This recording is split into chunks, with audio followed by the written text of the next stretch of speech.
Kimball, thank you so much for being on the show with me today. Tell everybody a little bit about yourself personally and professionally. So I'm Kimball Lewis. I'm the CEO of empoweringparents.com. We are the home of a child behavior program called the Total Transformation Program. And it's geared towards parents who are struggling with kids who have behavior problems, disrespect, back talk, all the way to having really difficult problems, motivation problems, things like that. Right. I am married. I live in Orlando, Florida. I have two kids who are 20 and 18. So they just went off to college, so we're empty nesters finally. So we've been through all the adolescent and teenage years, and now they're off on their own now. Great. So You survived. Congratulations. did survive. Yes, yes, we Very came cool. out. Things are okay. Very good. And they still talk to you and everything's good. That's awesome. They do. They like us. They like us more now than ever, actually. So Okay. they're kids go through phases, and sometimes they don't like you for Yeah, and various reasons. we'll get into that here. Yeah. So my listeners, we really enjoy human behavior. When it comes to our kids, why do we see our kids act out sometimes?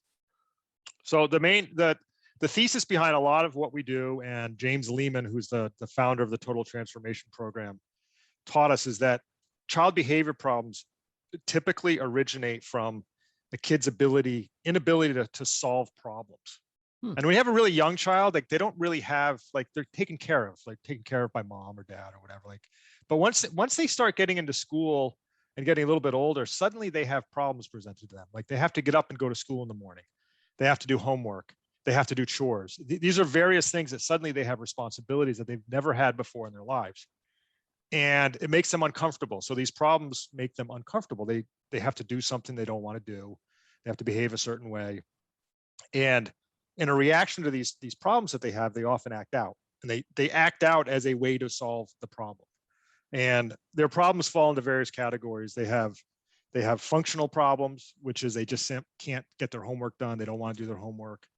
They have emotional problems. They have frustration. Like as adults, we deal with frustration, anxiety, disappointment. For a kid who's 10 or 11 or 12, that's the first time in their life they've had those feelings of like real frustration, real anxiety. They don't know how to deal with it.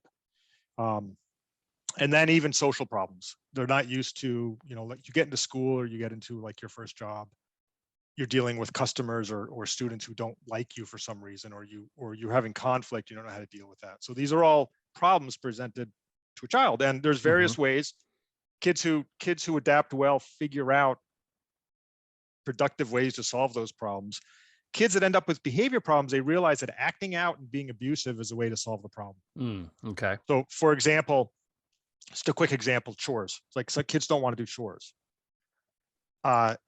If they act out, they don't want to do the chore. Makes them uncomfortable. They'd rather play their video games or whatever. They're supposed to do the chore.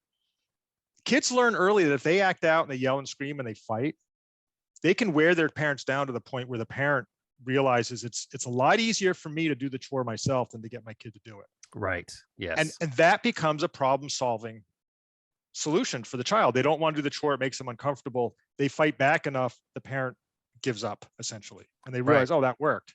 And they do it again. They work, they don't want to do the homework.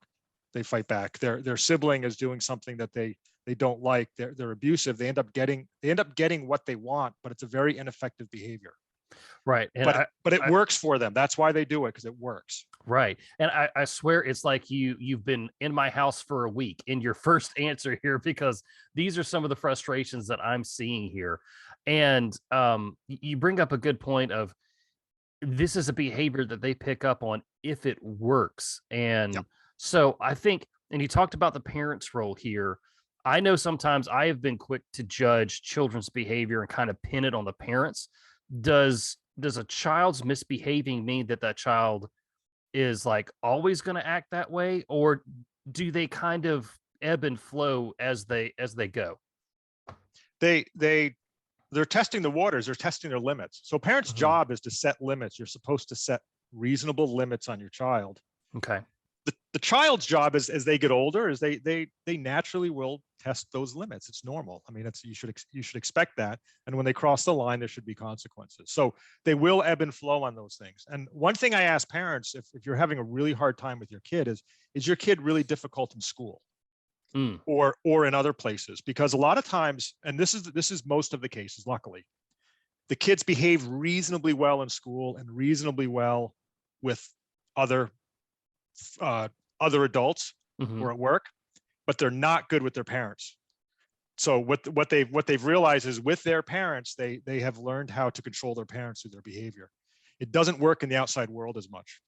Okay. It, So it so that's interesting. It's like whatever environment or situation they're in, they will adapt their behavior for that. So it's not one thing all the time. right, because if they get away with it at home, they'll continue the behaviors.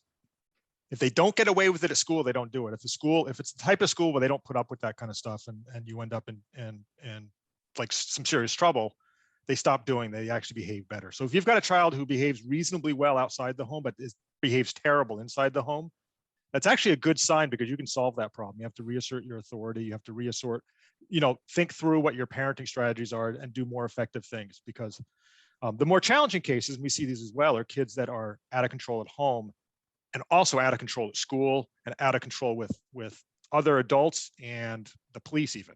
Hmm.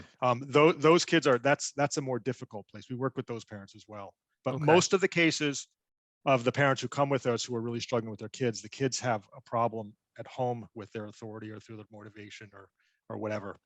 Okay. So And you that's a much more easily fixable problem. Yeah, and that makes sense because you're the parent, you can see how this works and obviously talk to your school's, your teachers, or if you go to church, what are the church leaders saying and things like that. Yep.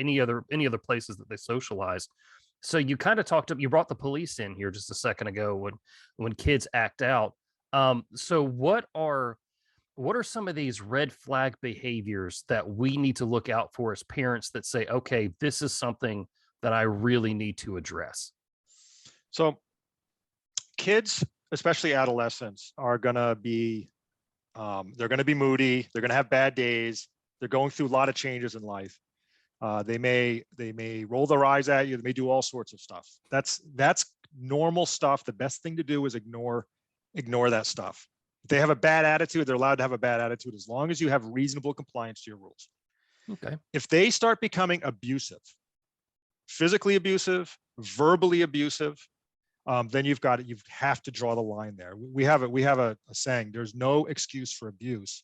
You can't accept it. You can't just say it's a phase they're going through. If a child's being verbally or physically abusive, a lot of parents come to us, they're actually scared of their kids. A Mm, 14, 15-year-old kid can be a pretty big kid, right. and they can get violent. And the verbal abuse can be really bad as well. That's where you draw the line. When you Okay. start seeing verbal, the other place is the kid might not be abusive like that, but there might be a sudden behavior change where their motivation, their grades suddenly go down. And you should be thinking yourself, and also thinking about who their friends are and who they're hanging out with. They might be getting into substance abuse issues. That's the other Mm, place where you have to really be careful with. If okay. it's run of the mill disrespect with you and back talk, even if they're swearing at you and stuff, like you need to confront that kind of stuff. But it's the real abusive stuff that you have to be concerned about. Sure. They've crossed a line there that if those behaviors continue to be effective, and this is the key thing, as life goes on, when you're 12 and 13, life's complicated, but it's not that complicated. When you start getting to 18, 19, 20, 25, you have to support yourself. You're in relationships, you have jobs. Life is way more complicated. And if your go-to problem solving skill is to be abusive in those situations, your level of abuse has to go really, really high to solve those problems. Then you end up in bigger problems. So that's the challenges. You want to nip this in the bud early on and teach your child better problem solving skills, because if their go-to is to be abusive, life gets more and more complicated, and that abuse is going to have to escalate in order to still solve the problems. And then they hit a limit that Right. society is not going to put up with that, and they end up in big trouble. Right. Exactly. So, okay. So we talked about abuse and you talked a little bit about you see the eye rolling and you see that sort of stuff. That's normal behavior. If you have siblings, they're going to slap and hit each other every once in a while just because they're kind of in that same space. Yeah, That's yeah. the kind of normal stuff. But when we start talking about, give us a couple of like real life examples of the abuse that, okay, this is where the line needs to be drawn. At what level, what action has to happen for me to really understand that this is going to be a problem? Yeah. So let's take the chore example. So if you have a 12-year-old, your 12-year-old son or daughter, and they're supposed to be doing their chores, it's one thing to complain about it. It's one thing to drag their feet or not do the chore, in which case it'd be a consequence, like they lose their phone or something. But when they look you in the eye and say, F you, mom, I'm not doing it, that's a problem. They've crossed the line now. They have made it a direct challenge to your legitimate authority within the household. So that's one of the red flag things. The other one is sudden drops in grades are something you should really be concerned about. We talked about that earlier. That could be a sign of substance abuse. It could be a sign of some motivation problems. But it's the abuse, and even with siblings, you need to be careful because a lot of abuse goes on within the household among siblings. Fighting back and forth is one thing, but very often you see abusive behavior of one sibling towards another, and it crosses a line when it becomes, physically hurtful to that child, or even like mentally, like you can like we see that going on. The other red flag is destructive behavior, property destruction, punching holes in the wall, that kind of stuff. Child's having some problems at that point. Sure. that you need to address those things. Okay. All right. Well, it's a very good question though, is like, what has crossed the line? Yeah. And it's a difference between crossing the line once and continually crossing the line. So just need to be like a little bit of art going on in this. Right. And I guess that's where we as parents have to step in with our knowledge and experience with our own kids to say, is this really a new behavior or what here? Okay. Yep. Very and cool. most of the parents that come to us, they don't come to us because it happened once. They come to us because it's a pattern of behavior. It's happened over and over and over again. And that actually makes it easier for us to address, because what we will do is, when you work with in our programs or with one of our coaches, is, look, this has happened 10 times. Let's figure out what we're going to do about it when it inevitably happens the 11th time. And when you go into it with a plan, it's much better. You can actually just execute the plan when the child does that behavior that's brought you to us in the first place, which is your wit's end. It's been happening over and over again. So their behaviors become a pattern, and then you can fight that pattern with some effective responses. Well, yeah, and that's great, because we on this show, we understand repeated pattern behaviors, and also being prepared on what to do if something happens like that. So that's fantastic. So on the other end, go ahead.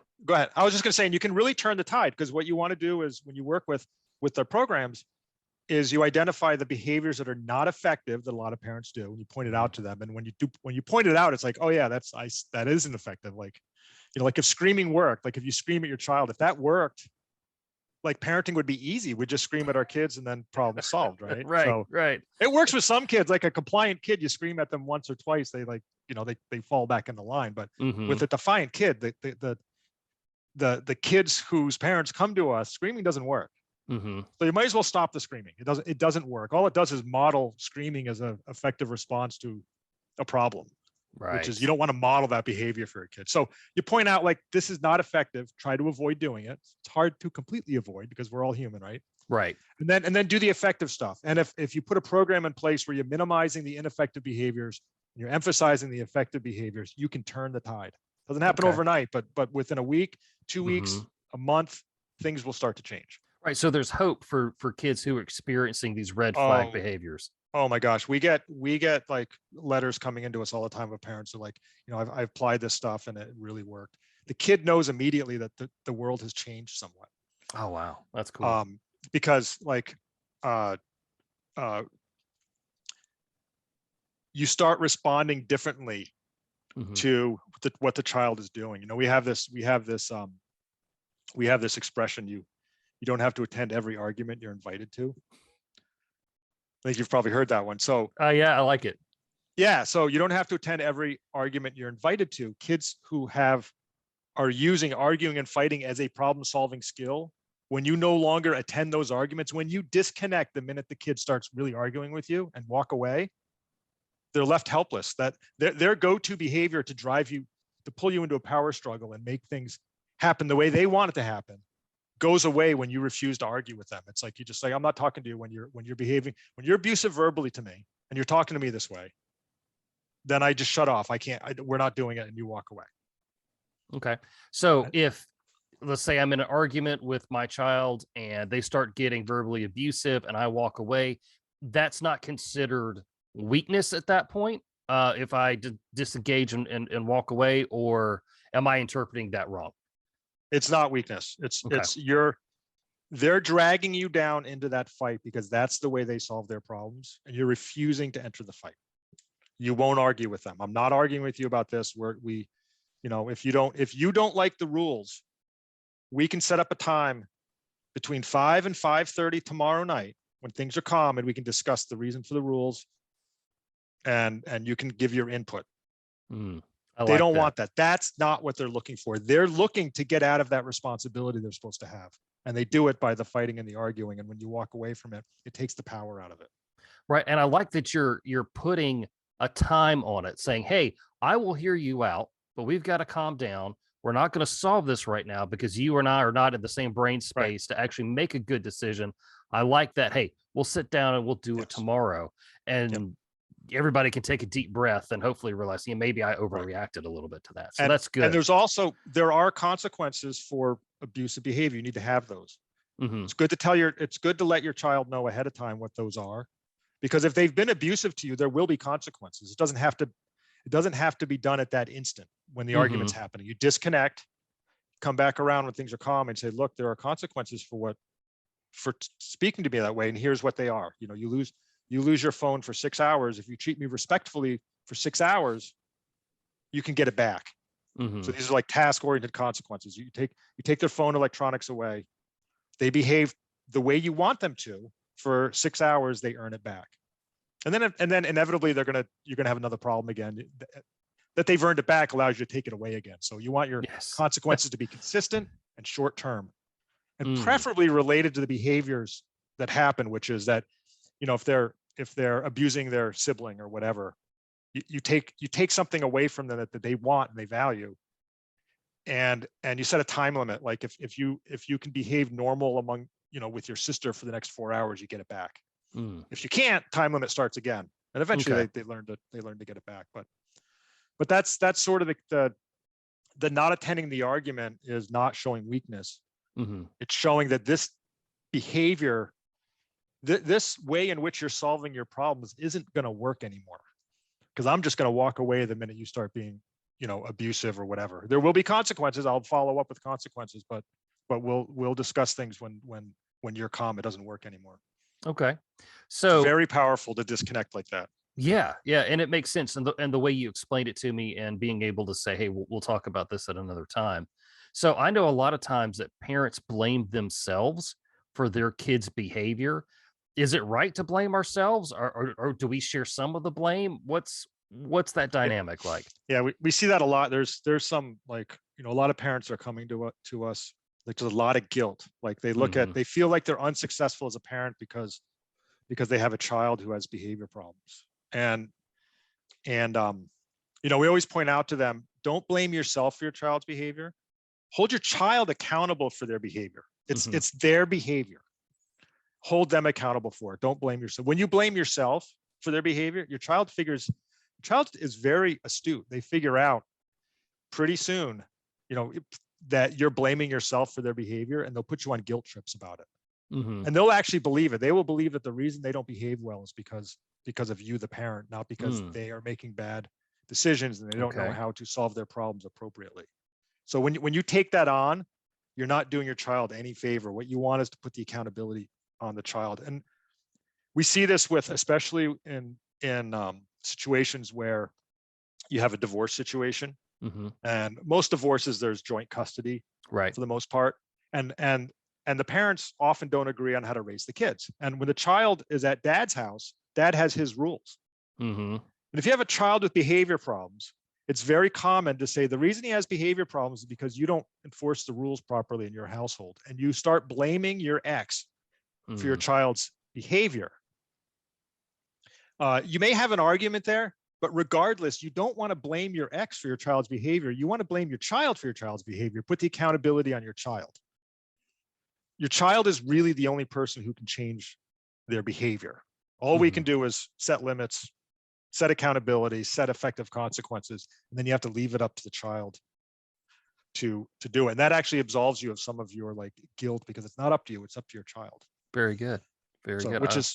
which is a hard place to be sometimes, because you Hmm. realize you're actually not in control of your child. You're in control of your reaction to what your child does. Right. I was picking up on that because you I, were saying that you just don't respond quickly. And there's been times where like my son has done something on the scale is of relativity here. It's not really that big of a deal, yeah, but I've had a big reaction to it because like I've had a stressful day or I had a, hard commute coming home at the end of the day. And then my child has done something. And in that stress, I react poorly to a minimal thing that my child has done. yeah. In that situation, is there something that I can do to minimize any sort of conflict that I might create there?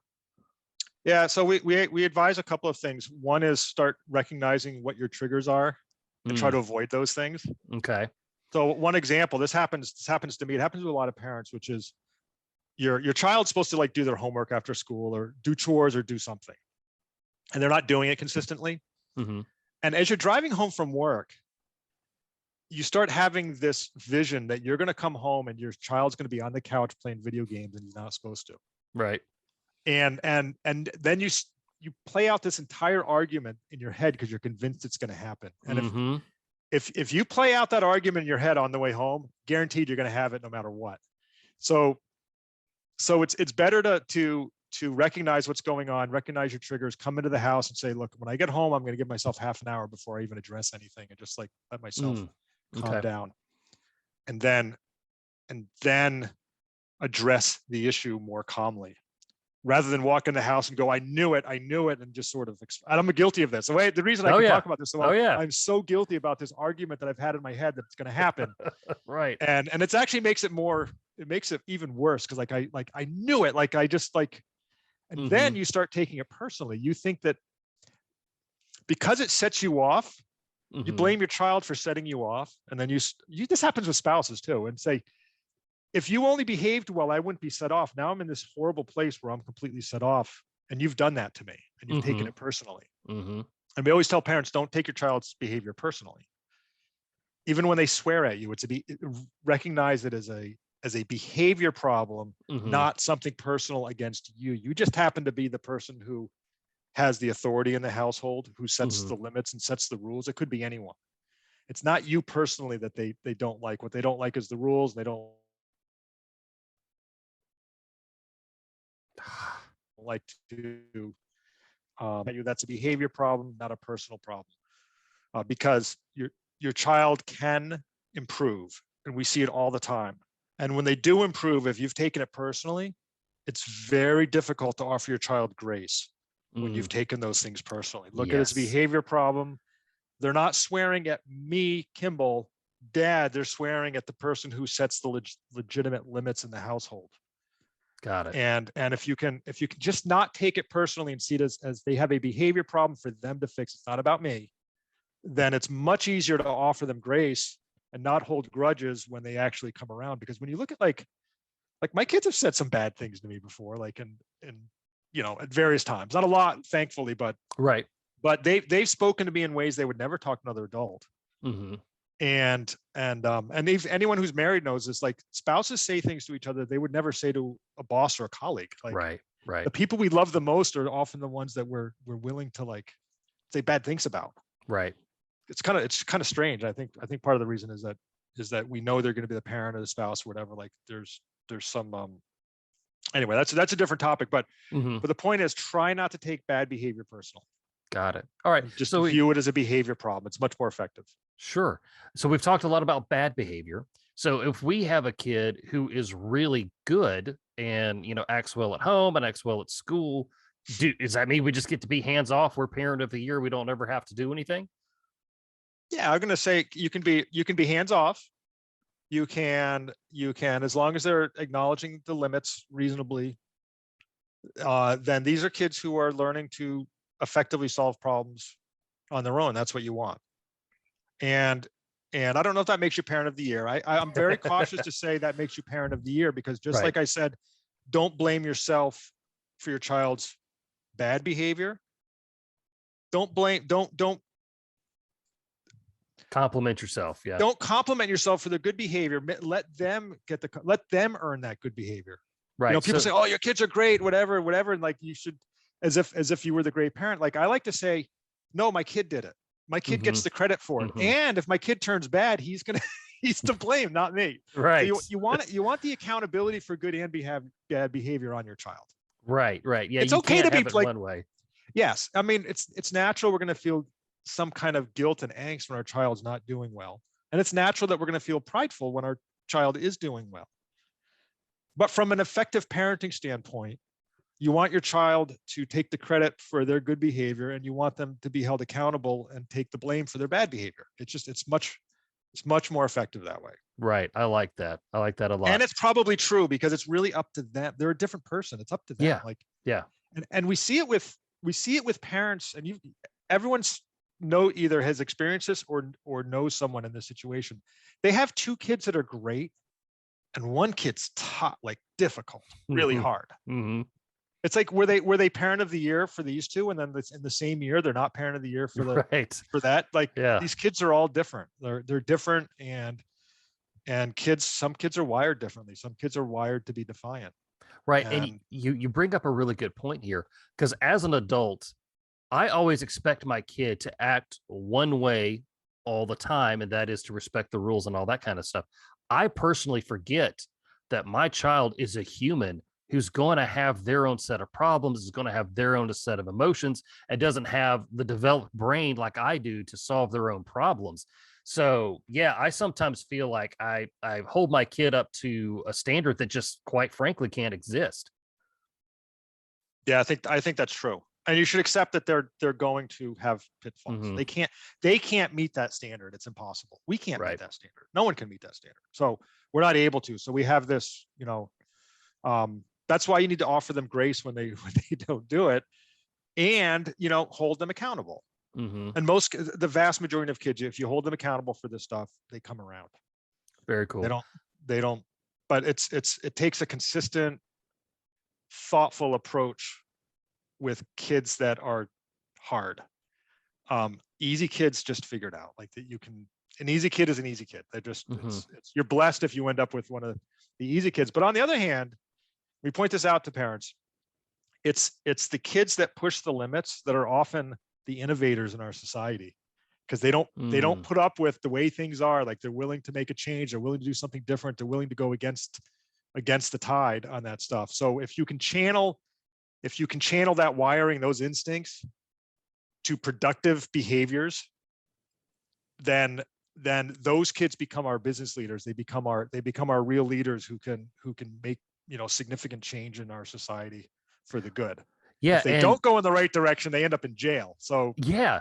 And I'm glad you brought that up, because I have talked to law enforcement at all different levels, and they will tell us about, a particular case or a particular person. And they were like, this crime was executed so well. It was nearly flawless. If this guy had just taken his passion and put it towards something productive, he'd be a CEO of a company. But I guess if they don't know, if crime and violence and abuse is all they know, and they don't solve their own problems, that's when you see a kid who ends up in jail, right? Yeah. Yep, exactly. And James Lehman, who is the founder of the Total Transformation Program, which is the program that we offer, he was in and out of jail through adolescence up until about age 25. He was one of these kids, so that and he was put into an accountability-based program. The judge said, you go to this program and succeed, otherwise you're going away for a long time. And he went to an accountability-based program, and it turned his life around. He became a counselor in the program. He went on to get a master's in social work and became a counselor who worked mostly in group homes with troubled kids, just like him. And he could recognize, like, he knew what they were doing because that was him. Right. He knew the manipulation and the BS behaviors and all the stuff that went on. And he could see through it and realize this is what's going on. And he learned how to do, accountability. And it's not just holding accountability. A huge part of this is since they're using abuse and abusive behaviors to solve their problems, you have to make sure that doesn't work anymore. That's the disconnecting, not attending arguments, every argument you're invited to, but you have to offer them alternative behaviors. That's the other part of the program. Make sure make sure their current behaviors no longer work for them. It doesn't solve their problems. And then you need to offer them an alternative. Here's how the next time you're frustrated with your sister, here's what you can do instead of hitting her. Mm-hmm. Here's what you can do instead of, next time you don't want to do your homework and you're playing video games, here's what you can do instead. And you offer these alternative behaviors, and they eventually will pick up on them. Great. Yeah. Kimball, as we're wrapping up here, I always like to ask this kind of question of guests like yourself. What advice would you give parents about being safer with their children in today's world? Um, well, one advice I always give is that it's all about risk management. Mm-hmm. There's no such thing as being perfectly safe. And Mm-hmm. a child that's too sheltered is not a safe child, and a child that has no limits is not a safe child. So you need to, what we're looking to do is not raise children. We want to raise adults. Mm. So you want to increasingly give your child more and more independence, and set limits and ratchet it back if they're having problems. But the goal is independence. You need to get them to be independent. And if you can have a functioning independent child, that's actually a safe child. Much safer than a child who goes out into the world who's had too tight a reins, and much safer than a child that goes out into the world with no limits. Mm-hmm. Though neither one of those works all that well. You want to give your child, the goal is independence. You want to give your child independence, and you want to do it effectively. And then there's some of the more obvious things. If there's substance abuse, you have to address that. Like that's a serious problem. And then I always bring up the social media thing. Okay. Social media is if your child is having problems and you think they're having problems because of social media and stuff, you should put an end to it. It's a very bad place for a lot of kids. There's a lot of bullying going on and that kind of stuff. And within your household, especially with preteens, I mean, you have control over that. They don't have to be in that world. Right. It's a tough place to be. When they're 16, 17, kids are making more and more of their own choices. Like, you can guide them at that point, but it's a little difficult to say my 18-year-old can't be on social media. Like, it doesn't, you don't have that much control at that point. You can advise them and stuff, but you don't quite. But a 12-year-old, 10-year-old, 11-year-old, junior high kids, if you see them in unsafe or abusive social media places, like, you can put an end to it. Gotcha. I like it. So, Kimball, thank you so much for educating not only my audience today, but educating me today as well. I feel like I've learned a lot over our conversation here. Where can we find out more about you and your mission? So we are at empoweringparents.com. So if you Google Empowering Parents, you'll find us. If you Google the Total Transformation Program, which is our child behavior program, you'll find us also. We're on Facebook, again, just Empowering Parents, and you'll find us on Facebook, and we're on Instagram also, Empowering Parents. Very good, Kimball. Thank you so much for your time today. I appreciate you, and I appreciate what you're doing and how you're trying to help parents and children live safer, happier lives. Thanks, Andy.